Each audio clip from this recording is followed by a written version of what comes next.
Okay, guys, welcome. This is Indie Originals, and we have Jonathan Hedrick here today from Freak Show Princess, Capable #1. We're talking about his comics, plus we're also talking about Indie Originals contest as well today. So, Jonathan, let's talk about your recent Kickstarter, bro, Yeah, for Freak Show Princess. that's the one. Awesome. Yep. Really excited about the Kickstarter, how it went. It ran for about 37 days, maybe a little less than that. I got an extra week offered by Kickstarter because of the whole COVID-19 thing going on. They offered everyone that had a live active Kickstarter an extra week. I thought that'd be a good idea to take advantage of in case anyone was having issues, you know, financially speaking. So in case they needed to use that money that they pledged for something else and need like an extra paycheck to come around. So I did that. And my funding goal was $500 and I ended up with $1,445. So almost tripled Nice. it. Almost tripled it. For the first successful Kickstarter I did, I think I'm pretty happy with it. That's great, man. You also had all these different covers and all these different stretch goals, I noticed. Yeah. So I did the main cover, of course, the one that you have. Yep. Yeah. Then this is the Dominic Perosi variant cover. Only 50 of these were printed. Got a few left of those. This one wasn't part of the campaign because this is the 9.9 Comics exclusive cover. Nice. There's only 20 of these printed, and those are all sold out. The blank cover, I had a few of those available on the Kickstarter. The sketch cover. And then this was the Kickstarter exclusive cover. Yeah, that's a nice cover right there. Who was the artist of that? Leanna Kangas, who's a Melbourne native. She has worked for Vault, TKO Comics, Black Mass Studios. She did a hit series for Vault called She Said Destroy. So nice. She came down here. I think she's in Tennessee right now, but she came down to visit some family end of last year and did a signing at Famous Faces. So I went up there and chatted with her and, shared social media contacts. And one thing led to another. I saw she was reaching out for people to do commissions. And I thought that what a good time to, get an exclusive cover by, an established artist. And yeah, most definitely, man. It worked out. So those are super limited too. Only for the Kickstarter. Nice. So, yeah. I like that a lot. And then I see that you got into Comixology finally. So on top of that, you're opening up, digital copies too now for sale. Yeah. The Comixology digital copy for Freak Show Princess went live today. Yes. A hard thing to get into because you have to have the files just right.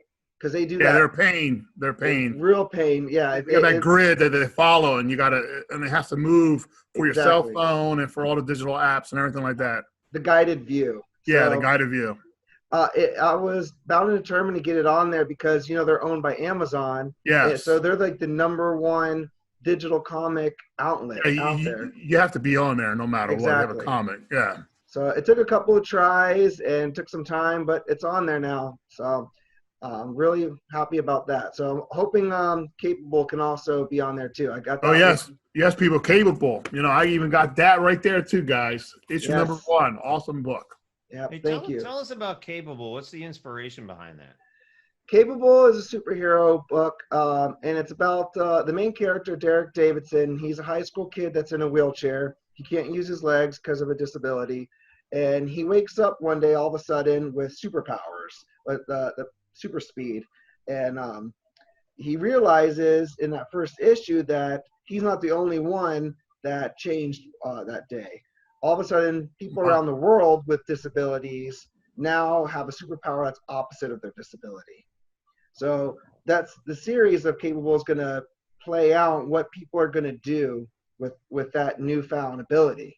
So like as you can imagine, kind of like the X-Men, that there's good X-Men, there's bad X-Men, and then there's that whole animosity to the normal people.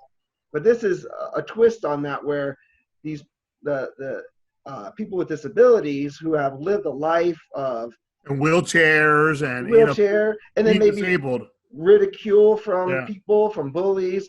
Not everyone's going to do the right thing once they have those special powers. So Yeah, and that's what I loved about that, because it basically showed how people are, because depending on their morals and their upbringing, some become more heroic while others become more villainous. exactly. And I like that. I like that a lot, because that my wife actually likes this book a lot, and she's actually working with you right there as the editor. That's And correct. Yep. she loves that book. Every time she reads a script, she's like, "Oh man, this is Yeah. awesome."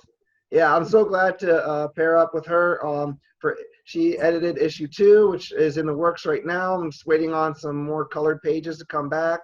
She edited a 10-page short story that I'm going to use that to maybe be put in an anthology, or Nice. worst case scenario, it'll be saved as a bonus story for the trade paperback. I have issue 3 already drafted out, so I'm gonna give her a break and then have her edit that one too. What's that? Go get moving. What was the inspiration behind that series, behind the Capable series? Like, what You know, made you decide you wanted to talk about handicapped people? Yeah, I think the title came to me first, actually, Capable, and I wanted to do a twist on that. The word cape is in capable, but who else is Yeah. capable is another term for someone that's able to do something. So and then it just went on from there. Sometimes you find the title first, sometimes you find the title throughout the process or at the very end. You're like Sci-Fi Channel. They come up with titles like Sharknado, Yeah. and next thing you know, they build a script around it. Exactly. Yeah. Shark on a train or something. It's just a real noble thing there that I think will have a large. I think you really nailed it with that, because I don't think anybody's ever done anything like this before. Well, I don't want to say it's 100%, original or anything like that. And my main focus was not to pander to that community. Yeah. As someone that I don't label myself disabled, so I didn't want to speak for anyone. I didn't want to be on the platform for them. It's I put that straightforward from the beginning to make sure that it's not through my eyes. It's just a story, where the person happens to be handicapped. I think they're going to appreciate the heck out of that, because a lot of the public ignores them, Yeah, I mean, like I said again, Beth is, she's was born with cerebral palsy, and she attached herself to that book right away, liked that idea, and she that was a different slant to it, and she actually appreciated that big time, and that is quite original, because you don't see a lot of comic books about disabled heroes. Normally, when they do have a disabled character, it turns out to be a villain. Yeah. Like in Unbreakable. Unbreakable. The only other character that comes off the top of my head is Batgirl when she was Oracle for a time in DC Comics. But even she started out as a hero before she got disabled by the Joker. And now she's not even in the wheelchair anymore. So that community also lost that representation, if you will. But again, I'm not trying to. That's not my sole purpose. No. It was just something that it was a story tick. I know as a creator, you start getting ideas and you start running with the ideas, and before you know it, you're like, wow, I'm actually going there. And then you start thinking, well, hopefully I'm not pandering to them like you just said yourself. Exactly. But you're not, though, because you're doing it in a way that you're showing the good and the bad between the both sides of it, and it's it's an original take. Right. It's something fresh, different. Yeah, thank you. Refreshing.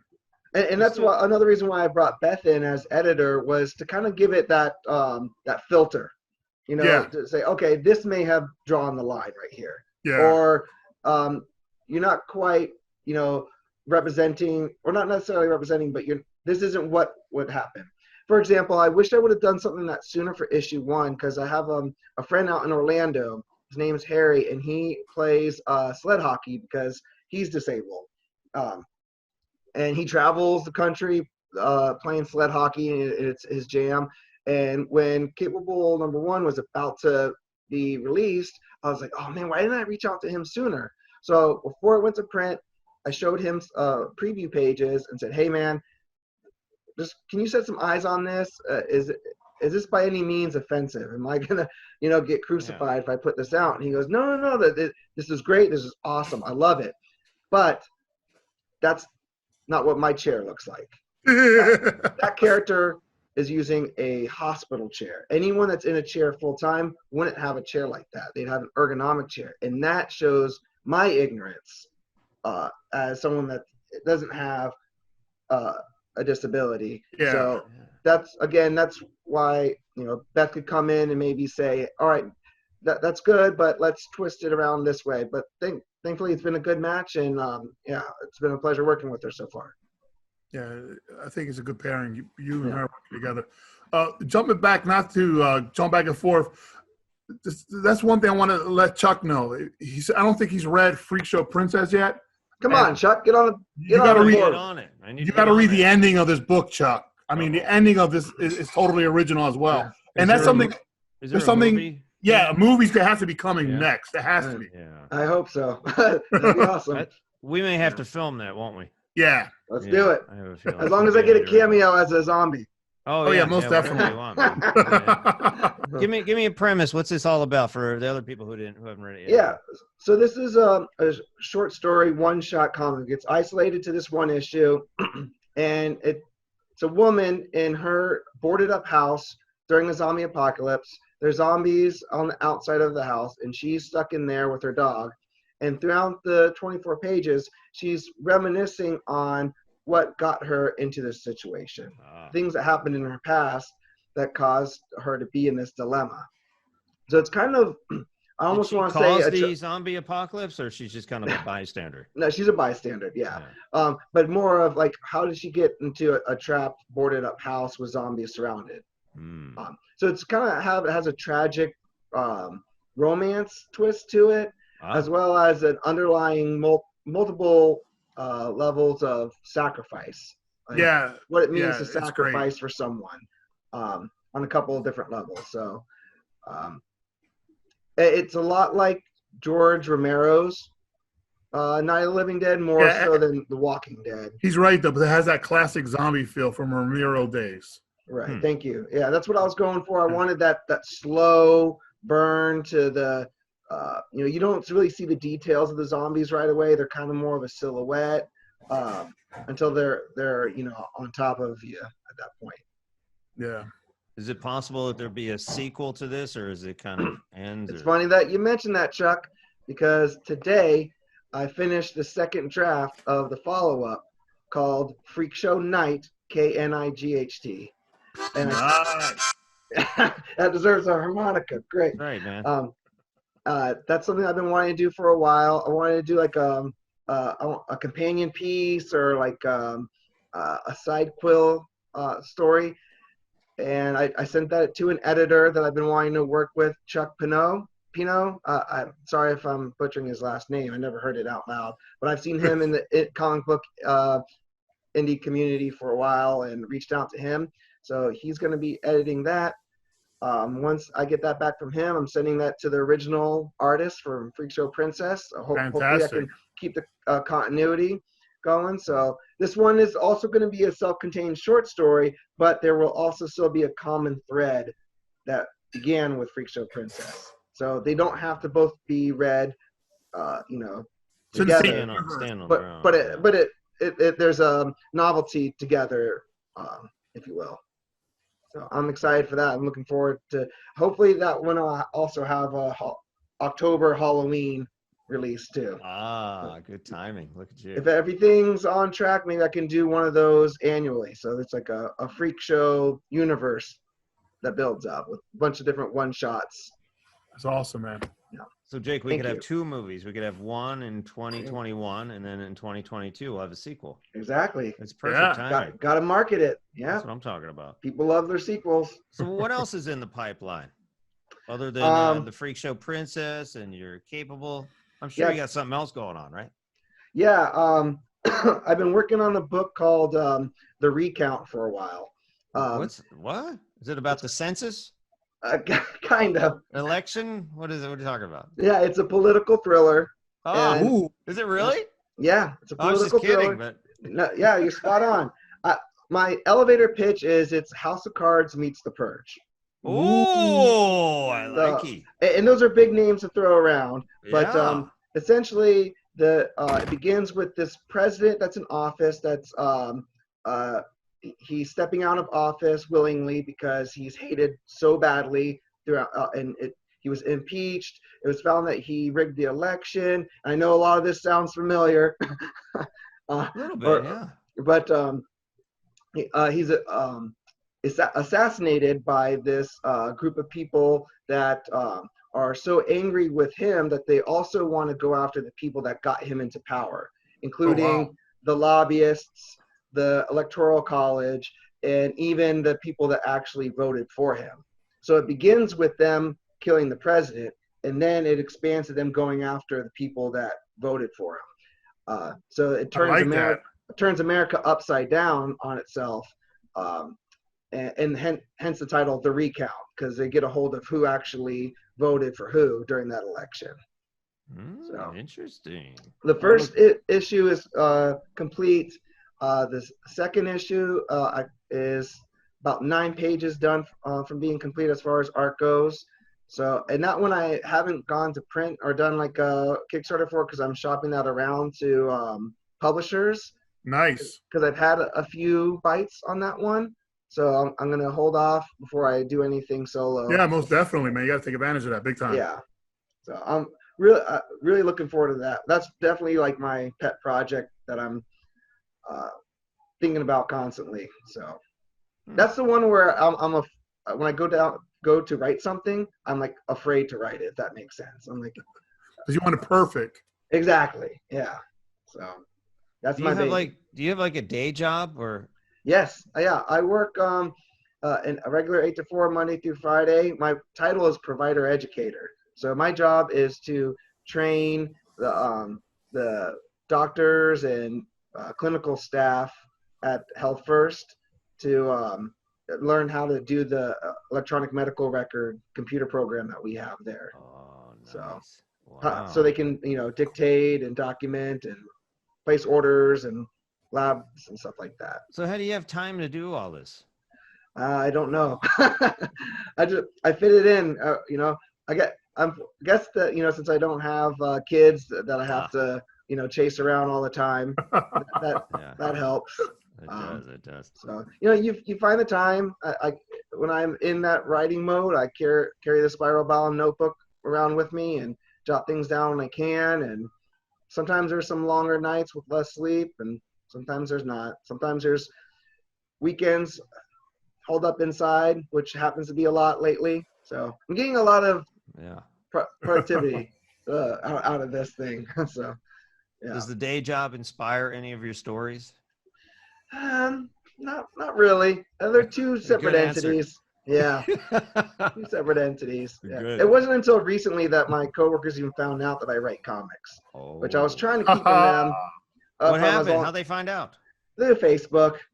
That's how everything happens, through Facebook. Then they all wanted copies, and I brought copies in, and then no one wanted to pay for them. And I was like, okay, this is why I kept it separate. Yeah, that's the whole indie thing that we're putting. I mean, people just look at it like a hobby, and why shouldn't indie people be able to make a living at this too? Yeah, they absolutely should, but people don't understand that. Yeah, they just want to chip away at that. Like, oh, you're my friend. Oh, you're just doing that for fun. Yeah. Give it to me. Give it to me. Give it to me with their hands out. You're like, come on, bro. It's really I got to make money too. Exactly. It costs me money to make it. It does. They don't understand that. That's my point. And this is a business, and they just assume that, hey, you're not a big name yet, so you must be just doing this for fun, because if you were doing it for real, you'd be a big name. But everybody's got to start somewhere, and nobody realizes that. Yeah, it's not cheap. Average book cost me average issue cost me close to $4,000 to produce. That Kickstarter is not even going to cover most of your cost. No, it covered a good chunk of it, but I'll be lucky to break even if I sold every single copy, that I eventually print. Yeah, but because I bought his first printing when he did it out back in October, right at 9.9 Comics. Yep. And and it is a great quality book. It is you look nice. at it. It got a cardstock cover. Got some glossy pages. I mean, full color. I mean, he paid for the artist. He paid for all that stuff. I mean, you're talking about thousands of dollars right there, you know? Yeah. And, you know, and he's going back to printing, and this time he had a successful Kickstarter. They're just going to, like you said, put a small dent in his print run.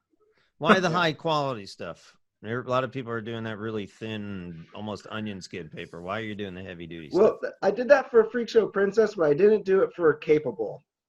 Capable has a different, I went to a different printer that time. The glossy cover is nice, but I don't know.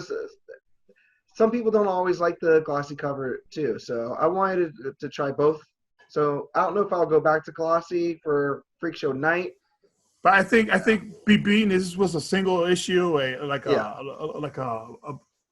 nice book. Edition. It's a real nice collector's edition. Right, it gives you a little bit more bang for your buck for a one shot. Yeah, you know, makes you want to buy it too. Exactly. When you see the quality behind that. Right.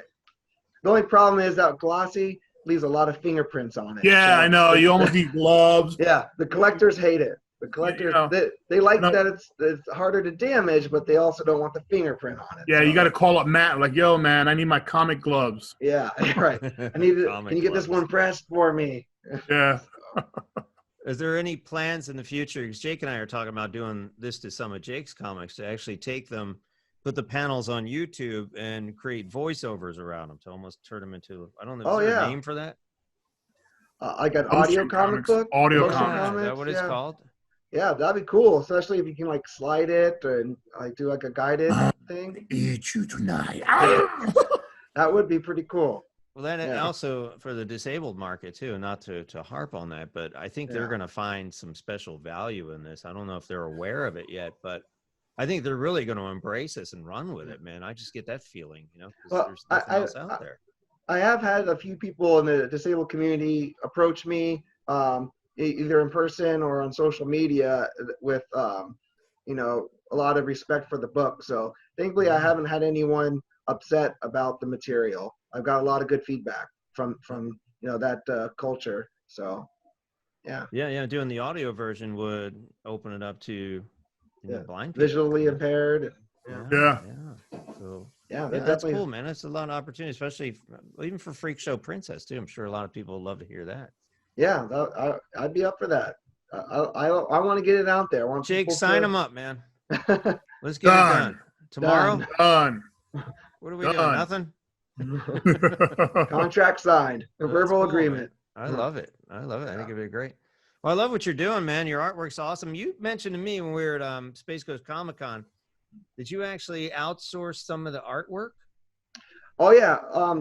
I am in a Facebook group called Connecting Comic Book Writers and Artists or something like that. And it's where a lot of people, especially artists, kind of post their portfolio and just say what their rates are. And that's usually where I find majority of the people I hire. And a lot of them aren't even in this country. Right. So 2 of them that are working for me on the recount live in Chile. And then the colorist on that book, who's also the colorist from Freak Show Princess, he lives in India. Right. And then on Capable, my artist, he lives in Indonesia. And the colorist, a different colorist, he also lives in India too. So this is a global. Yeah. The internet brings the world together. Exactly. You see, you're going to get a lot of flack because people are saying, well, why didn't you just hire an American colorist? And people don't understand that we're working on these It costs much more, too. Yeah, but I've always wondered, Jake, maybe you could address this. Maybe there are people who would, maybe there are colorists here in the U.S. that would do it for that price if they had the opportunity. There's colors that probably would do it for free, but then they're not reliable, too. Exactly. That's another thing. And that's the problem with a lot of artists, American artists. They're not very reliable. Right. The work ethic. Yeah, it kind of tanks. You tell them I got a small budget, and then they're like, "Man, I ain't working for those Mexican wages." Blah blah blah blah blah. And you're like, I'm like, well, that's why a guy from out of country is working, because he sees it as an opportunity. Plus, he sees it for an income, because the fewer dollars amount to much more in his country too. Surely that's a stereotype. I mean, there's got to be some students, studying this stuff, maybe going to college, could use whatever you're paying these. you know, as an artist, I know I do the same thing Yeah. because I have to, because I don't have the budget to hire an American, yeah, like a trailer but producer or something. as an artist, and I have worked in the comic industry myself, I know for a fact that a lot of American artists are like brick walls. I wonder if we could find maybe, I mean, between we put our heads together and try to find like this collection and create our own website of people who are reliable, who will actually deliver. Well, there's been American. there's been small groups. So there's actually a group right now that Jonathan is in. The guys been working together towards that approach, I believe. Yeah. Yeah. I would love to see that. I'd love to see that come to fruition, you know? Right. Yeah. It's all about accountability. You know, you can pay someone too, and then they could still flake. Yeah. They could still flake. So I gave them $400 for 5 pages, and weeks will go by. Now I'm chasing this person down. So it's not always the American people. So you've been burned too. Oh yeah. Jake got burned. He's got some stories. Oh yeah. With just about a year under my belt in the comic book industry, already been burned multiple times. So yeah. It's frustrating, but you just live and learn. So talking about the comic book thing, I noticed that you signed up for the Indie Originals contest that we have going. That's right. Yeah, I believe that zombie story was one of the categories. Yes. And new writer or new creator. Yes. And I think I threw Capable in the hat too for a superhero. Sweet. Not mistaken. So we'll see. Fingers crossed. Yeah, there's a lot of good talent out there. So we had to back it up a little bit because of this coronavirus. A lot of people couldn't get to the printers, or they couldn't get with the people, and everything's just kind of stopped. So slowing everything down. We backed it up for 2 months. So I think people are going to be happy about that. Some people will be upset and say, well, I entered before the 15th of April, but we backed it up to June 15th. So we backed it up 2 months to try to get the people who were entering last minute, because there's a lot of them. A lot of musicians wait till the last minute because they want to do a final mix and make sure it's the right thing. A lot of movie people do it. And it's sure a lot of comic book people do too. Yeah. Sometimes you need that extra little, wiggle room. Yeah. Yeah. So this, I mean, staying at home is actually a blessing in disguise for a lot of people. They're actually getting a lot of things done that they wouldn't be able to do if they had to commute, So I got a feeling we're going to see some really neat stuff this year. Yeah, I hope so. Yeah. And it's definitely been a blessing for me to be at home more. But I can only imagine the people that are home and then have their kids home too. And now they got to, usually that was their escape for them, while they were at school or whatever. So So I think it's some people it's working backwards too. I'm sorry, Jake. Jake's got kids at home. Those little bastards. Well, it's a good time to connect with them too. You never know. You pick up reach some out ideas and from your touch kids, someone. Yeah, exactly. That's cool. Well, I'm psyched to hear about your stuff and the sequel to Freak Show Princess. That's awesome. Yeah. I mean, I love that one. I love what you're blindly doing for the handicapped community without any intention whatsoever. I see what you did there. I love that. I mean, that's great. I mean, they need all the inspiration. I mean, everybody needs inspiration, but I think those people need a little bit extra. You know what I mean? Yeah. I'm sure they'd agree with that too. So let's get that out there in their hands too, if it's not already there on a national level. And I'd love to hear some. I didn't know there was a term audio comic, Jake. Yeah, they have audio comics or motion comics. They have a variation of that stuff. I've seen, but different studios have tried it, but they always seem to either don't proceed with it. Even Marvel did it for a little bit, and then they stopped. Yeah, things people have tested the waters with it, and it's I don't think it took. It's still taking a lot for people to get on board with digital comics. Yeah, I mean, but Corona, this COVID-19 has forced people to go towards digital comics now. Right. I mean, even Todd McFarlane was like, "Look, do digital comics. Let's keep the industry alive." Because like Chuck was just saying, I mean, Diamond hasn't been distributing nothing. What are they doing? We'll get around in August, and we're not going to pay anybody. What is that all about? Well, because of that benefited me. Once Diamond shut down, I had multiple comic book stores in different states reach out to me asking me for my book, and I shipped books to Tennessee, to Texas, and this is separate from me doing the Kickstarter. So fantastic. A store in Tennessee bought $120 worth of stuff. Another store in Texas, they did a live auction and included my stuff, and everything sold out. While Good. during that live auction,